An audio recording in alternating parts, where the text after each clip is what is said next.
Everyone, wherever you are, and welcome to the seventh edition of our Learning for Economic and Policy Analysis. LEAP started in January of this year with a webinar on vaccine facility of VAX. Then in March, we had another seminar on poverty mapping using big data. In May, we had another seminar on the use of remote sensing or Earth observation tools to assess the damage from floods. Then in June, our chief economist presented the impact of infrastructure investment of economic corridors. Then in July, ERCD Director Sinyang Park discussed COVID-19 non-performing loans and cross-border lending. And in August, we have the sixth series which discuss about recovery pathways in Southeast Asia. And for today, we have with us Gea Lopez, who is from Google Southeast Asia. She is the industry analytical head and consumer goods retail. Gea leads a team of analysts with a mission to empower leaders with better decision making using data and insight. And her team influences business decisions made by the biggest brands and retail companies in the region. Gia brings 15 years of data-driven decision-making with influence on CRM, media, digital brand, creative strategy across multiple industries.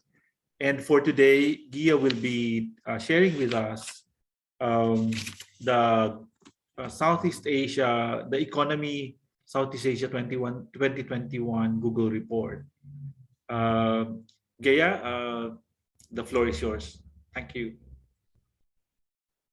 Thank you so much, James. And hello, everyone. Good afternoon. I'm happy to be here today to share with you our latest of the series of our e-Conomy Southeast Asia report. So this is something that we do every year. This is already our sixth edition. And we do this together with Temasek and Bain. It's considered Southeast Asia's Internet Economy Research Program.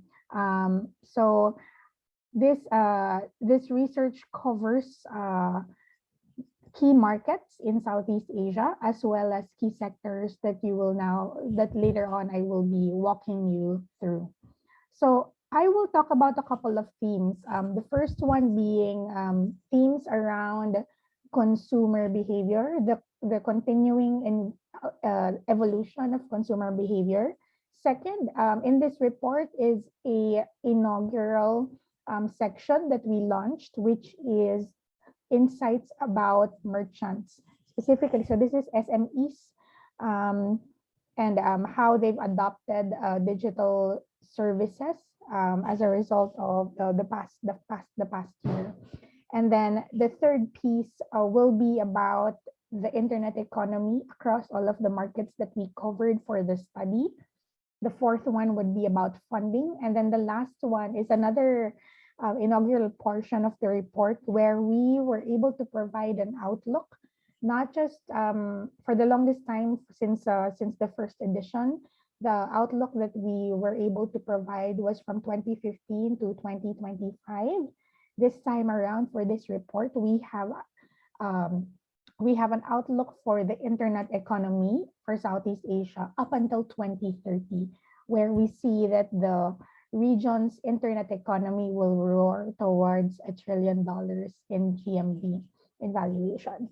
So that's what I will be discussing with you today. I'll give you just a few of the most important things that you need to know from the report, but definitely this report is available. The full report is available for you to download along with country-specific deep dives on economysea.withgoogle.com. All right, so with that introduction, let me now go into the first theme, which is consumers cruising into a new way of life. Let's move on to the next slide, please.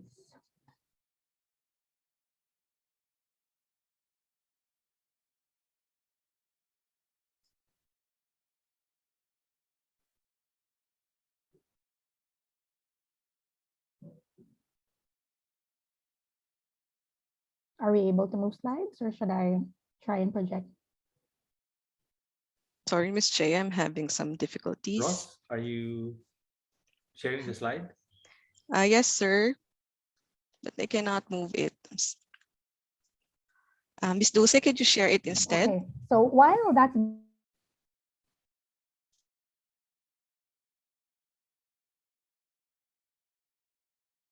in the past year. What we're able to see from the report, definitely 2020 was a year where we saw a lot more people going online, adopting digital services for the very first time. So we call them new digital consumers. And when we looked at the report again this time around, we saw that there are now 350 million digital consumers in Southeast Asia who made at least one purchase online. So that means 80% on average in Southeast Asia of internet users have made at least one purchase. So this is a huge number, knowing that now the internet penetration, internet usage across the region is at around 70%. So this means it's now a mainstream medium, digital, but it's not just something that people consume as content, but people are now paying for certain services. They're now consumers uh, in the rightful definition of it, in digital. So what's happening? So in 2020, so let's get into maybe one or two more slides, please. Okay.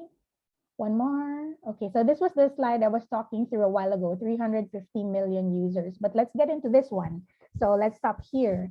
So what happened? So in 2020, we saw people, internet users adopting at least two more on average new services.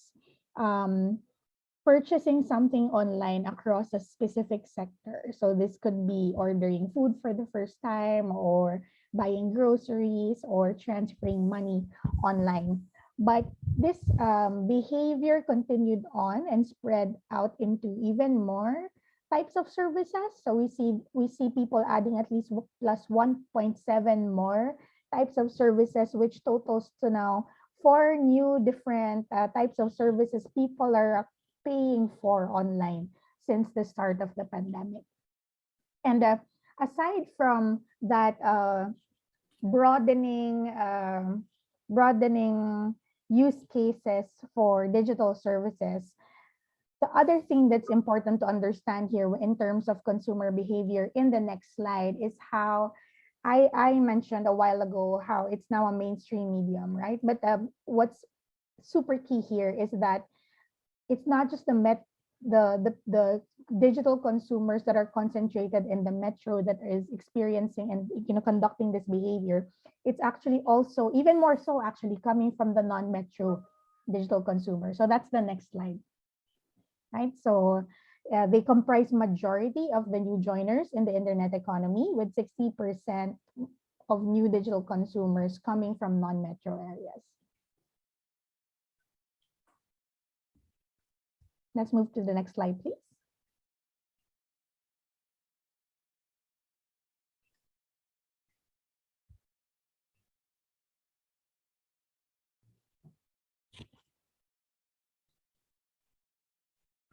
I think we're having problem with the bandwidth. It's not moving, Dulce.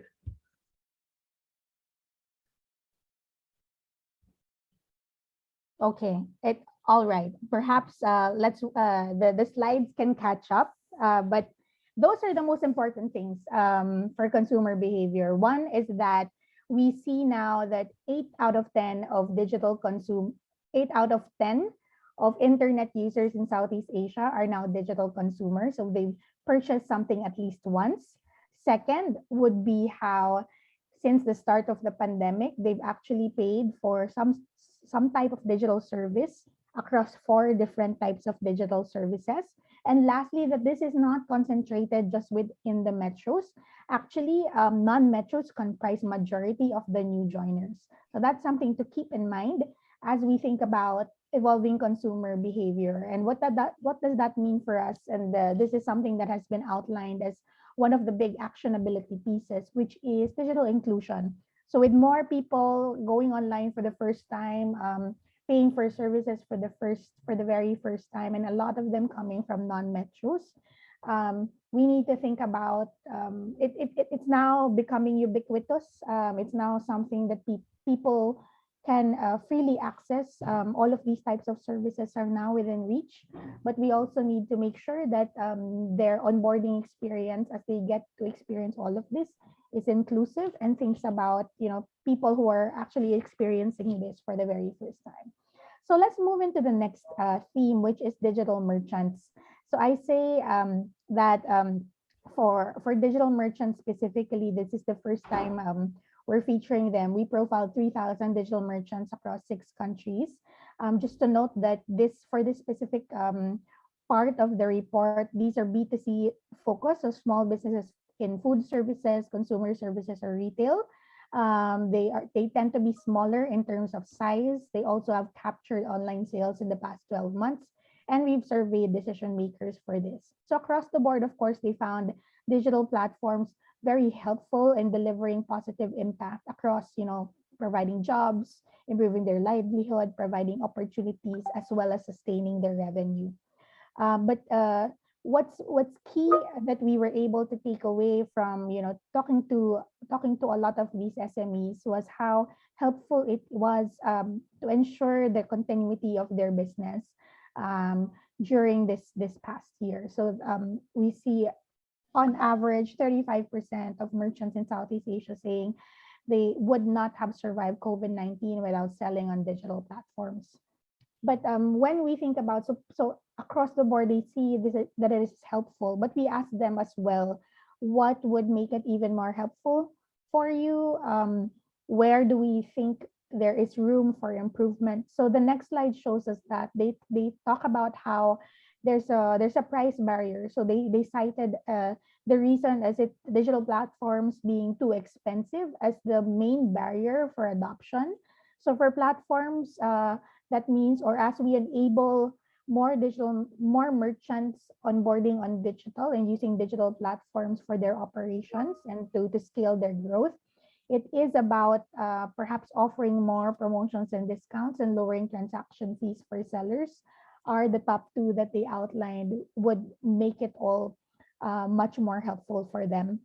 We also asked them what types of services they're thinking about using in the next few years or increasing or maintaining usage.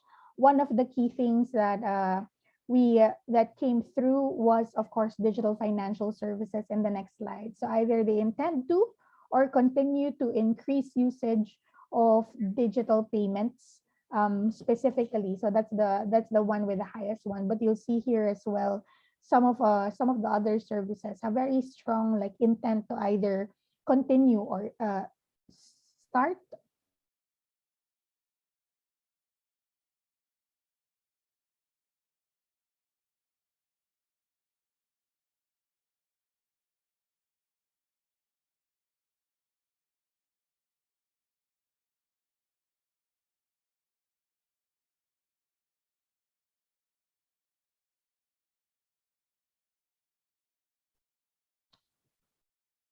All right. Okay. So with that, so some of the things that I just outlined for the digital merchants theme would be how helpful it was for them, how 3 in 10 say they would have survived the COVID-19 without digital platforms. There is an opportunity for us to make it more accessible in terms of price, perhaps providing more promotions.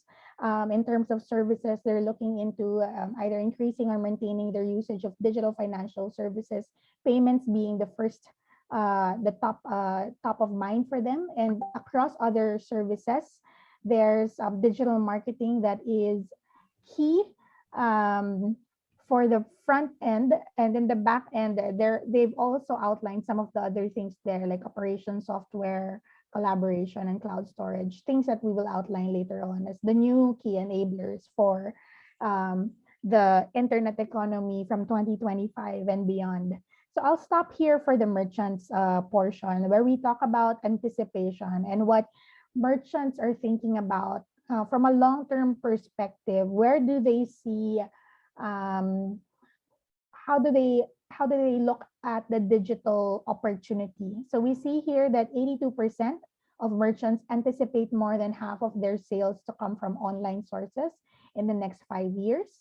And then when it comes to how their supply purchases will happen, 84% of them say that more than half of their supply purchases will happen online in the next 5 years. So the outlook across the SME respondents in Southeast Asia is very strong when it comes to their dependencies on digital platforms to help them operate, as well as to generate their sales and their revenue in the next 5 years. So that's the outlook when it comes to consumers and merchants. Let's now get into the internet economy and how that looked like in the past, in the first half, right? So the key thing here would be in 2020, what we headlined about the internet economy was that it remained resilient despite a lot of the challenges that across markets were facing due to the pandemic. So, but this time around in 2021, when we saw the outlook for 2021, it's moving from resilience to resurgence. And you see here a movement from 2020 to 2021, a 49% CAGR for the internet economy of Southeast Asia, and that totals into 174 billion gross merchandise value.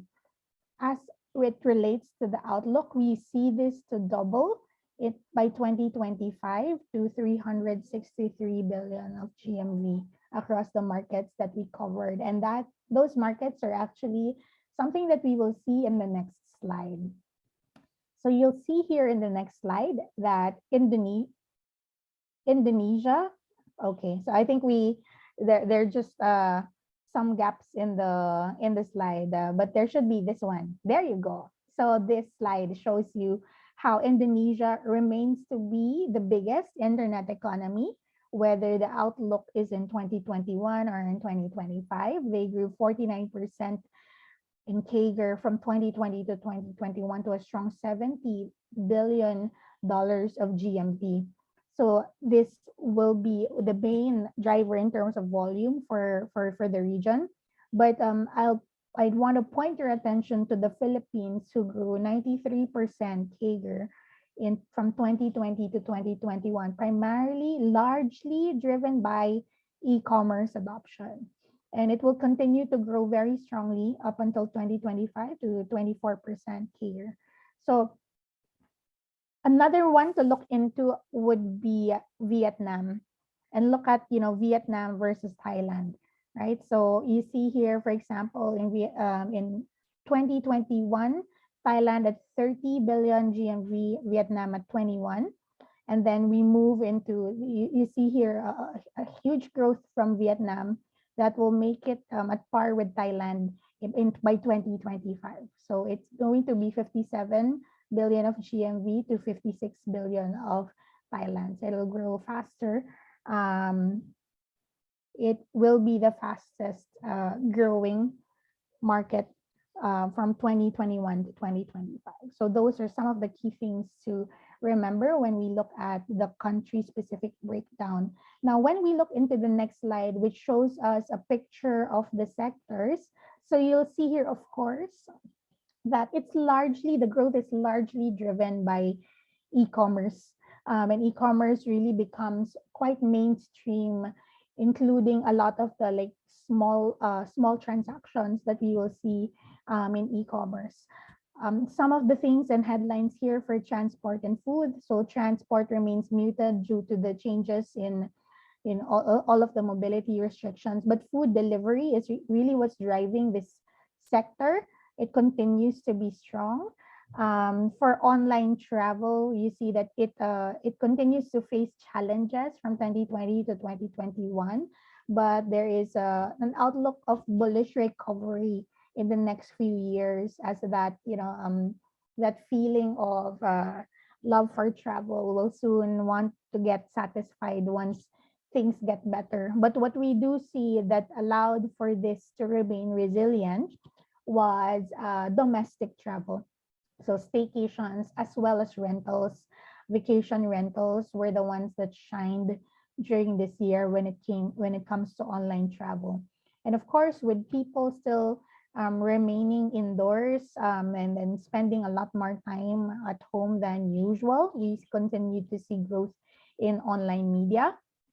With more players coming into the market, providing the Southeast Asian consumers with more choice about all of the content that they could consume. So that's how it looks like on a sector level. The other slide just shows you some of the activity that's happening on digital financial services. I think what is key here in the next slide, please, is how lending is growing. So this was something that was muted and more of a wait and see last year. But this time around with services like buy now, pay later, that is becoming very popular across the region. We see a growth of 48% CAGR for lending, and it will continue to grow very strongly with an outlook to grow at $116 billion in 2025. Um, sim what's of course still will always be the biggest one that will drive it would be digital payments in terms of transactions. But in terms of growth, where we would see the opportunity and in much more adoption, people using these types of services and provide and companies providing these new types of services like buy now, pay later would be in lending, and insurance continues to be strong. All right, so that's the outlook across the sectors. Let's now get into funding. So the key headline for funding, let's move into the next two slides, please. One more, is how we are in its busiest deal year in recent times. If we look at half one of 2021 alone, look at that compared to half one of 2020, you will see here that it's already at the same rate as the entire 2020 size of deal value, and it's just half one.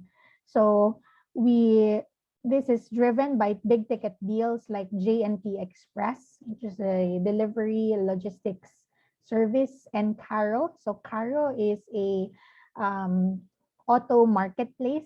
So Carsum, for example, is allows you, it's a listing for different types of automobiles to be bought and sold online. So the number of transactions also increased.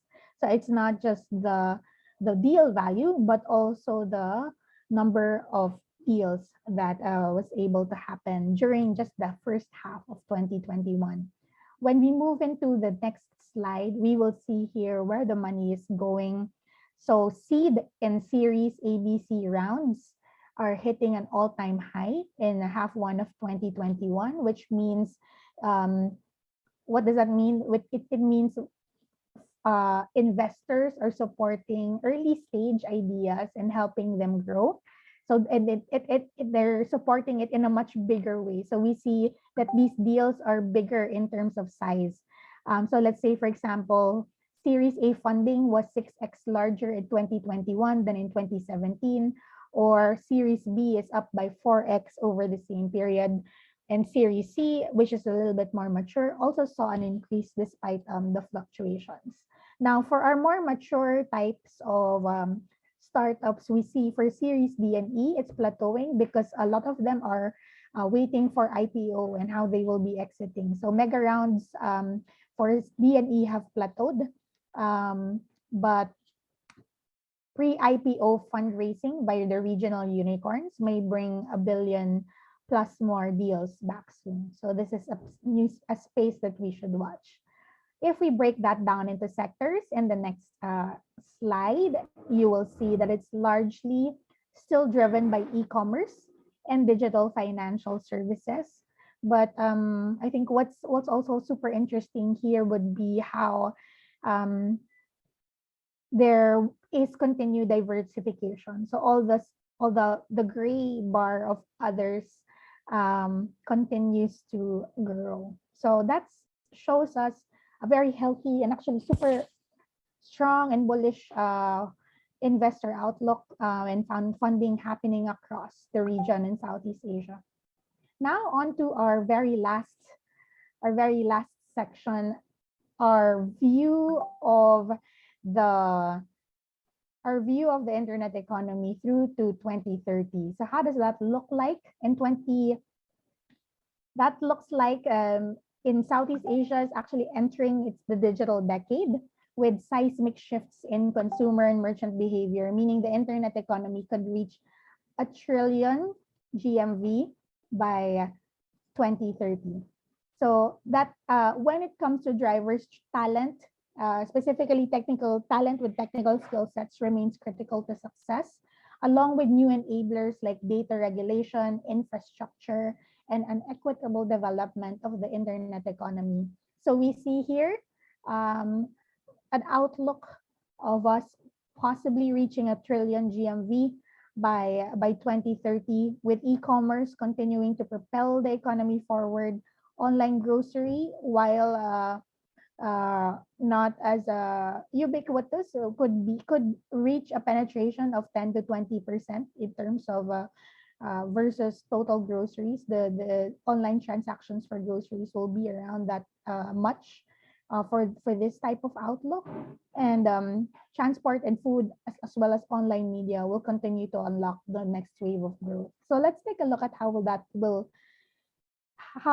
will be broken down across the 6 countries that we have in the study. So the next slide shows you how this will grow. So Indonesia alone, for example, could be twice Southeast Asia's GMV today. All right. So Vietnam could be 3 times Indonesia's GMV today, and Philippines and Thailand could each reach twice what Indonesia looks like today. That is something that you will see in the next slide. I think we just have a bit of delay, but as that's happening anyway, we can stay with that slide when that comes through. What I just want to talk about, as you see that chart later on, would be how that would look like.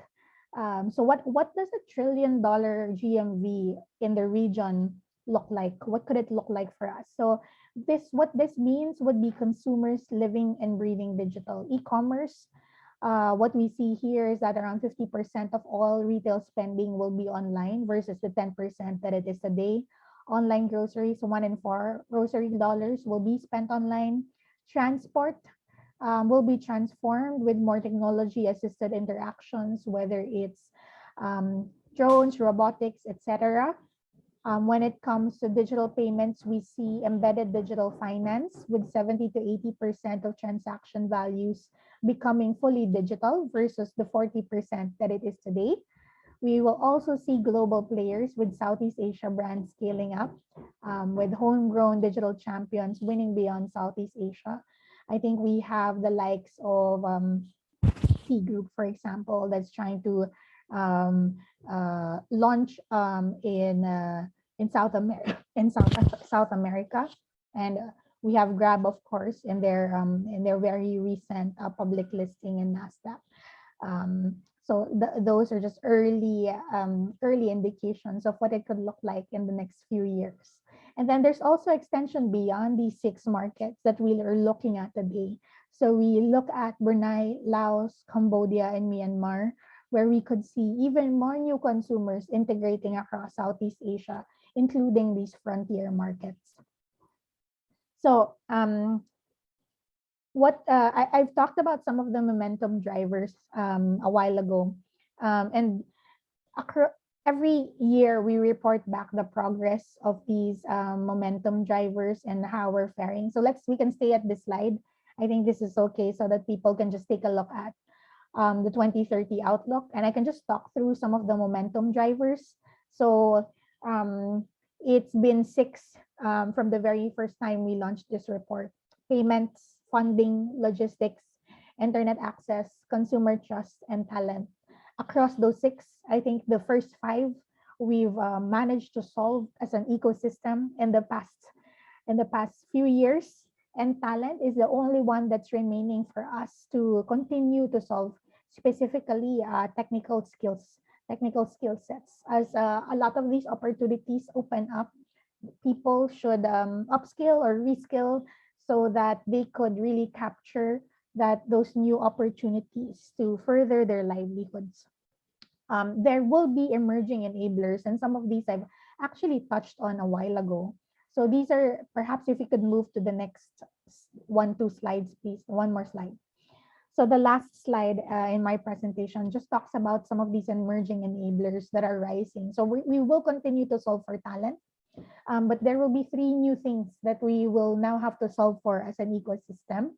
One would be ESG and sustainability. Second would be digital inclusion. And lastly, data infrastructure and regulation. So these will be three of the tall orders that we will need to solve for. These will be our future enablers, and they require multilateral solutions between consumers, merchants, platforms, and regulations for us to be able to develop environmentally conscious products and business models, as well as clean energy for digital and logistics infrastructure. These are critical to ensure that the internet economy is working towards a zero net future. As we get into digital inclusion, digital literacy and education remain critical to ensure that the internet economy works effectively for all. And we must integrate the unserved as well as the underserved customers, providing them with the benefits of new digital services while protecting them from fraud as well as cyber threats. And then lastly, on data and infrastructure, we see here how foundational data infrastructure needs to be built for the rapidly growing internet economy to support cross-border data flows, strengthen data protection and cybersecurity, as well as enabling the data partnerships that we would need to provide more seamless, integrated types of services. Local and regional data regulations also have to be strengthened in alignment with international standards of privacy, data sharing, interoperability, and AI in order to increase consumer confidence.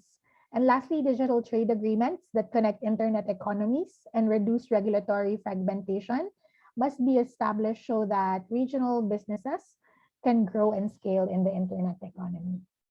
And with that, I conclude the key things that I wanted to share with you that's coming from our latest report. Again, this entire report is downloadable, and even more so, the full report, as well as the market-specific deep dives, are available on economysea.withgoogle.com. Thank you. Thank you, Gaya, and that was really a very promising presentation on internet, the digital economy in the region, and you've given so many numbers. One question that I would like to ask as a follow-up, Gaya, is despite all this very positive story on the growth of the digital economy in the region, on very lasting changes in consumer behavior and merchant behavior, what are risks in terms of hurdles or challenges that could actually derail some of this expansion in the digital economy? And one comment is that while you are presenting, it's so unfortunate that because of the very slow internet speed, our ability to show the slides actually quite difficult. So if you can elaborate on the risk, thank you. Thank you, James. Of course, happy to. I think it's I touched on it lightly, right? But what will continue to be things, the first 6 things that we will need to solve for. I think it's already in a certain kind of momentum where we just need to continue those. So for example, things like internet access. But outside of providing better internet access, what will truly enable better performance would be how the entire data infrastructure as well, and how people are able to leverage, for example, cloud computing to allow for a lot of these types of web-based services and productivity to happen. So it would be like, let's say that the next stage of, now that you have internet access, then how do you how do you improve and enhance and maximize the use of the access that you have now. So it could be like just the next level of that. But the most important thing that we actually continue to headline here would be talent. um what what's happening now is that the acceleration of adoption of users into digital services perhaps is moving much faster than the way um, people are upskilling and reskilling themselves into the digital economy so that they can maximize the opportunities that it offers. So I think that's one of the key things that we would need to solve for. With all of these opportunities, is there a gap between their capability to actually access these opportunities online due to capability gaps? So talent is a key thing to solve for, and I think hand in hand with digital inclusion should be top of mind for everyone. We have more people using the internet for the very first time, perhaps for the very first time from a mobile device. With perhaps in rural areas, because we're seeing a lot of these activities coming from beyond metros, perhaps with a much lower bandwidth. So we need to design for as they get into, let's say, purchasing items online, transferring money online.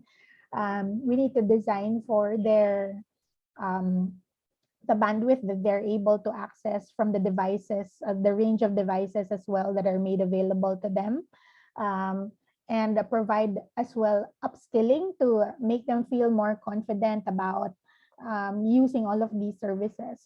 Because I think one of the key things that we did see from our research outside of this, because there was we did some research around the underbanked, unbanked, and the bank, that for specifically for unbanked, they're just they're less afraid about the platform. They're more afraid about how how capable they are about using the platform themselves. So I think from our last report, like the confidence level as it relates to fraud, I think that was something that was already a hurdle that the ecosystem has surpassed. Perhaps now with even more usage, we will continue to have that problem. But um, for them, it was really more around their capability. Like, am I understanding like which buttons to press? Am I doing it right? Just having that like assurance. And for them to be more aware that a lot of these solutions are accessible to them where they are. So this will be a big one from a consumer point of view. And then when it comes to the business, it's this whole solving for data infrastructure that will allow for the best kind of digital experiences for everyone.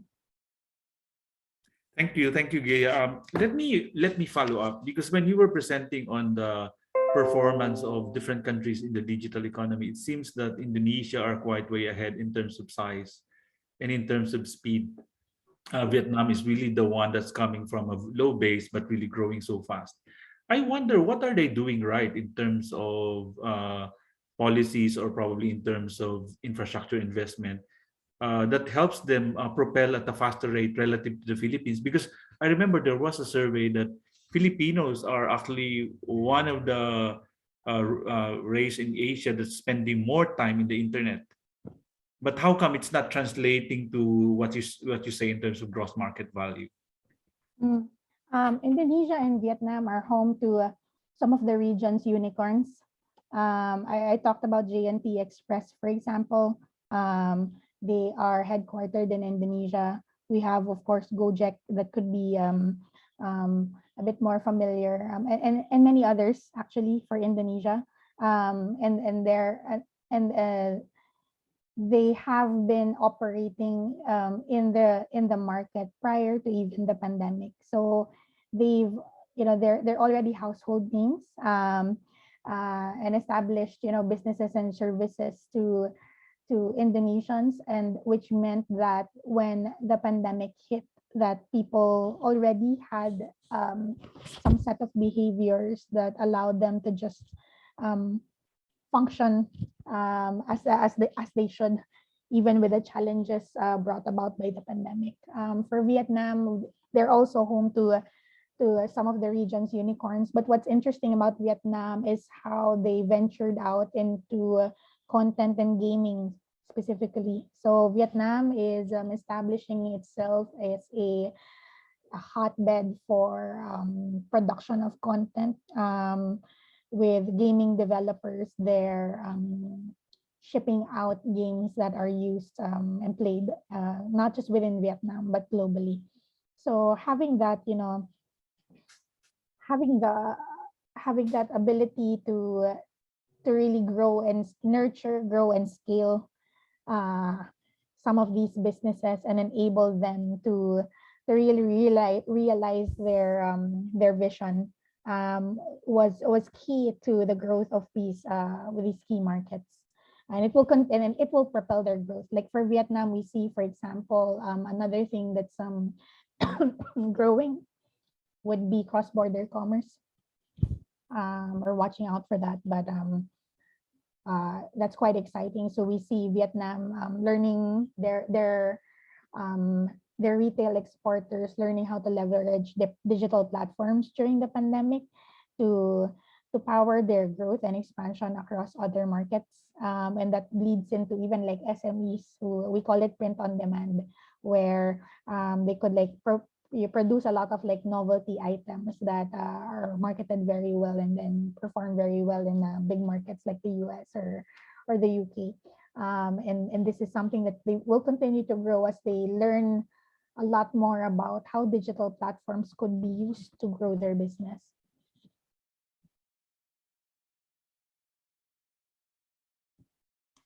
James, you're on mute. I'm mute. Now, I would also like to call our viewers to raise their hands or ask questions through our chat box. But just while, here we have, so may I call on Suska from Indonesia? Thank you, James. I'm Suska from Fiscal Policy Agency of Ministry of Finance of Indonesia. It's very interesting, the report. Thank you, Gaya, for presenting it. And maybe I want to add a little about this consumption behavior in Indonesia. As you know, we have very big market with more than 250 million population. And also household consumption contributes more than 50% of our GDP. So it's not a surprise that the shifting of behavior from like traditional to online transaction will contribute more to the digital economy. I want to ask your view about the funding.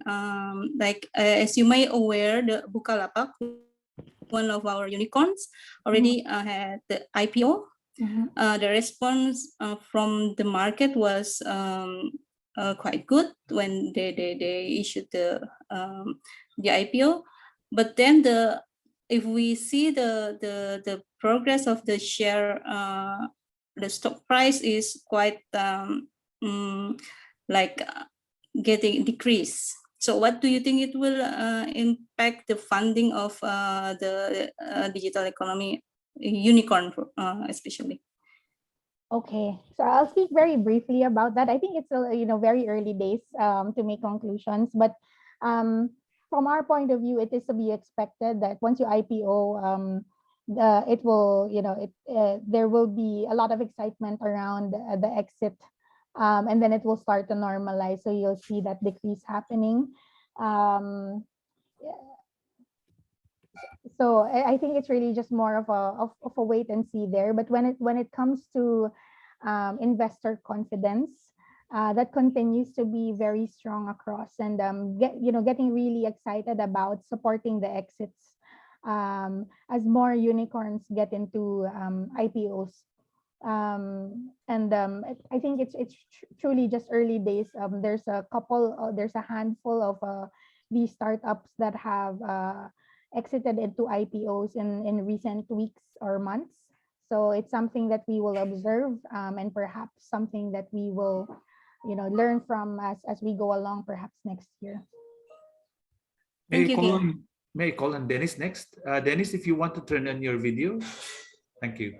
Oh, it's okay. I have a broken tooth. So I'll just maintain. But I'll turn it on. Hello. So I have Gia, thank you very much for your presentation. It was really insightful.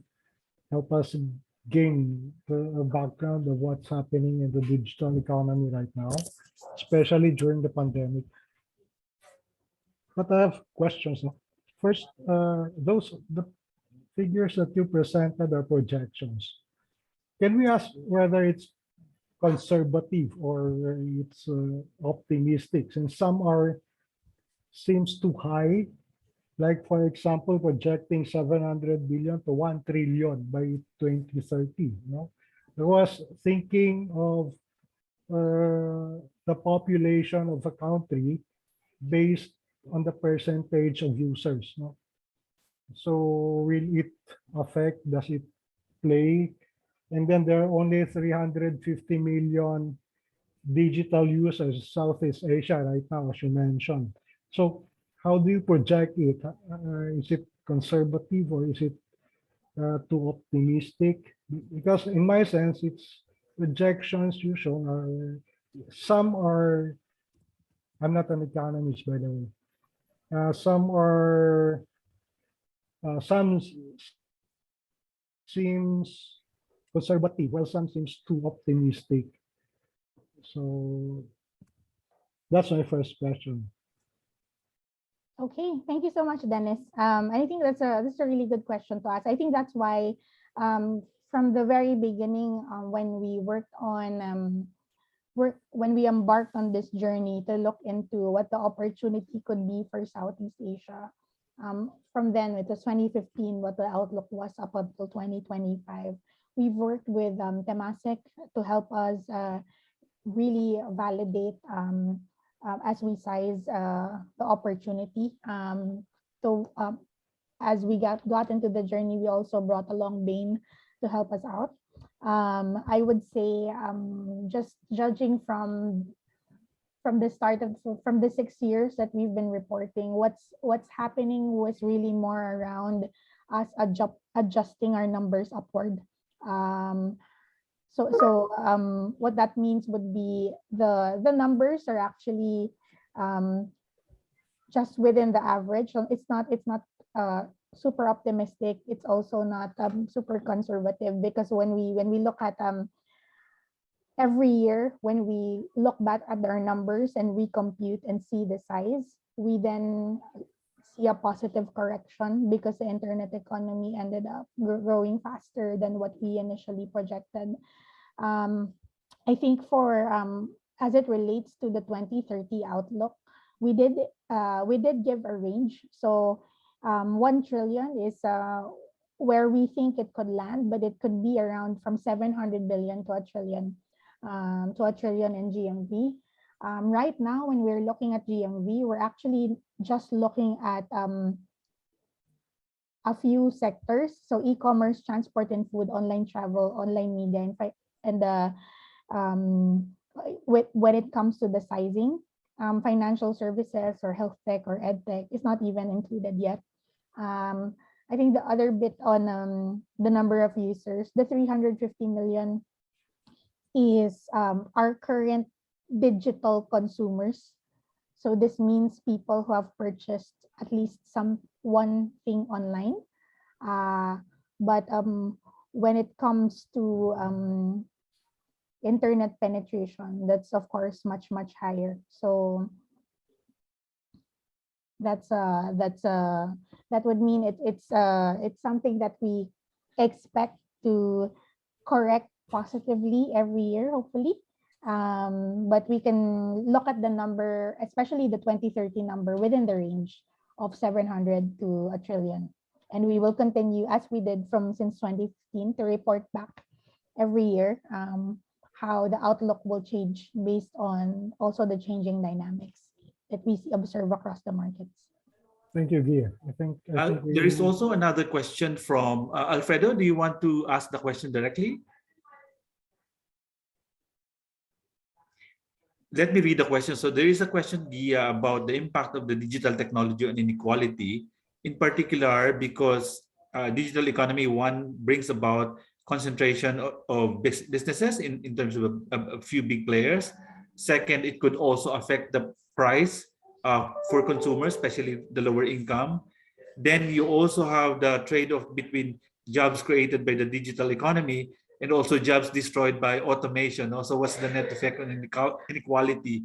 And then fourth, you also have opposing movement in terms of wages for those employed in the digital economy as against wages for the non-digital economy. So when you look at these forces, what's the overall impact? And then if you analyze by sector in industries, are they all the same?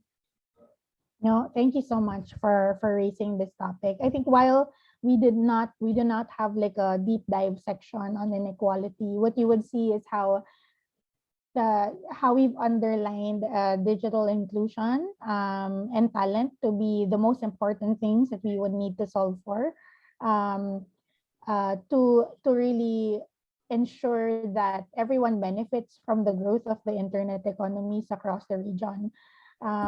So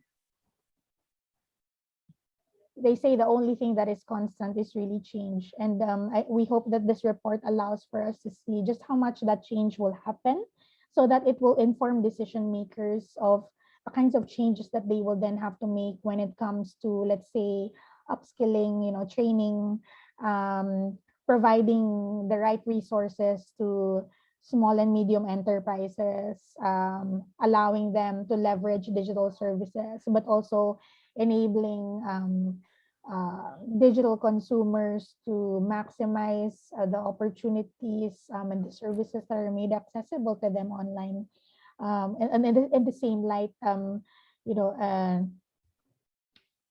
holding platforms accountable, in making this in enabling new internet users to understand better what it means to onboard onto digital services, so that they will continue to have growing trust into the platforms as they do more of these transactions, and hopefully create the kinds of jobs and perhaps higher value types of jobs that people could get access to now and in the future. So we look forward to see what types of decisions would be made, knowing that the digital economy will continue to grow and grow stronger and provide opportunities for everyone. So the question now remains, how do we, within that gap of this growing internet economy and the people that will then participate in the economy and provide services and also pay for these types of services, how are we enabling them to make the most out of this growth? And how are we going to ensure that this growth is benefited across all, by everyone? Thank you, Gia. Another question from Mea Kolon Kuku from Indonesia. Do you want to ask your question? So the question by Kuku is, how can digital marketplaces help the government collect the VAT from sales that are collected by merchants? So this is the taxation issue, because as we know, digital economy is also a way of actually evading the collection and payment of taxes. So you have the base erosion and profit shifting issue in digital economy. What's your view, Gia? What's your experience in terms of helping digital apps helping government implement these taxes on e-commerce sales? Thank you so much, Kuku, for the question. I'm afraid because I do not have experience in this area. I really just centered around the report. This is really more of a policy and government relations question, and we have no one in the forum to be able to answer that. But so apologies that I won't be able to answer this question. Yeah. Thank you. Any other question? We still have 3 minutes, so probably I think we can still entertain one. Oh, okay, Mark. The floor is yours. Yeah, good afternoon po, Sir James. Good afternoon, Miss Gia. My question is about regulation. Of course, it's really like a juicy topic, no, for governance and policy, especially that the digital way of transactions, right, provide many opportunities and new frontiers in terms of policy. Now, my question is, ma'am, what can you recommend? I'm like, where should we set the limit now when it comes to regulation so the online or e-commerce would continue to thrive? Okay, because like sometimes policies are done just for the sake of having regulations, but the impact is really not studied well. So based on your study or based on your presentation, what recommendations could you give? Until where should we set the limit when it comes to regulations? Okay, thank you so much, Mark.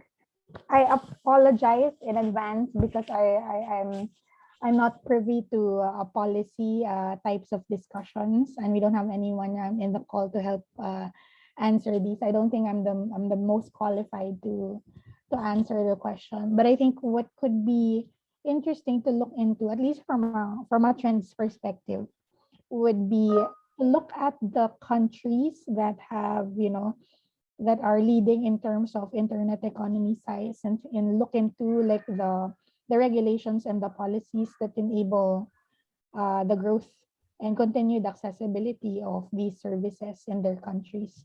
So perhaps we could take away some learnings from those, and that's as far as I can share in this regard. I'm sorry to say. Thank you, Gaya. By the way, everyone, thank you for your participation. We're coming to a close of the webinar, and I'll ask Gaya a 1 minute parting shot in terms of what's your overall message to the viewers in terms of the prospects for the digital economy as well as challenges. And also, if for the viewers, we posted the survey or the feedback form, if you can fill it out so that we will know how to make our webinar better next time. Thank you. Gia, the floor is yours. All right. Thank you so much. And I'd really just like to thank everyone in the forum this afternoon who listened intently to the report and asked a lot of these questions, and just really pointing to, now that I know all of this information, how do I take action, right? And that's the kind of response that we were hoping to get from the report. And since the very first time we released this report in 2016. So what's key across all of the things and information that we shared? I think what's key here is now we are at a moment in time where internet usage is now mainstream. We will continue to see people learning to function in their day-to-day way of life using digital services, and this will happen across the board as internet access becomes even more ubiquitous. But what we will see and what we will continue to welcome then in the next 5-10 years would be people that are new to the internet and new to the opportunities and the information and also the challenges that they will face, having now access to the world in their fingertips, right? So I know this has been something that perhaps has long been discussed, but only now I think would be the moment where we say this is where we really need to take action. There have been a lot of strides that were done across the ecosystem in the past 5-6 years, but what remains to be key here, and at the flip side of digital becoming mainstream and digital consumers becoming the norm, is that we will need to think about how we make this growth accessible and benefited by all. So whether as it relates to talent and skilling, whether as it relates to the right kind of experiences that account for the limitations in terms of usage, bandwidth, devices, capability, and know-how of everyone that's just trying new services for the very first time in the next decade or so, right? It's solving for those two things, for inclusion so that everyone can benefit from this growth. And we look to all of you to help unlock those, identify what types of problems we will then now have, and we will then need to put at the top of our agenda for key decision makers to enable this growth to happen. Development across economies, enabled by the internet economy, is something that I think us as practitioners today are trying to solve for this would have to solve for together. And personally, for me, it's very exciting and it's very fulfilling to be able to just play a small part in making sure that this growth is benefited by all. Thank you, Gaya. And with that, everyone, we thank you for attending our last LEAP webinar. We hope you learned a lot from Gaya's presentation and the discussion. And so many things now we cannot summarize. Gaya touched on the importance of investment in transactional and foundational infrastructure, the importance of skills, investing in talent. Some people raise the importance of cooperating among government to address taxation issues.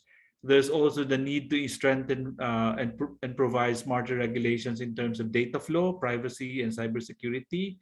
And last but not the least, of course, to make sure that there's the digital divide in terms of access, the digital divide in terms of literacy, the digital divide in terms of cultural aspect, and even regional barriers are actually addressed. So with that, we formally close the 7th LEAP, and happy holidays, everyone. Happy holidays, Gaya. Happy holidays, everyone. Thank you. Bye-bye. Bye-bye.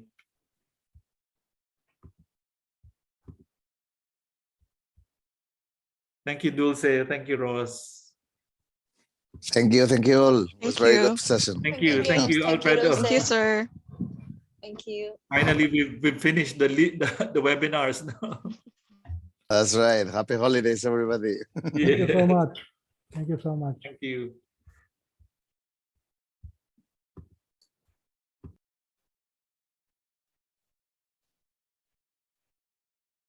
Mm.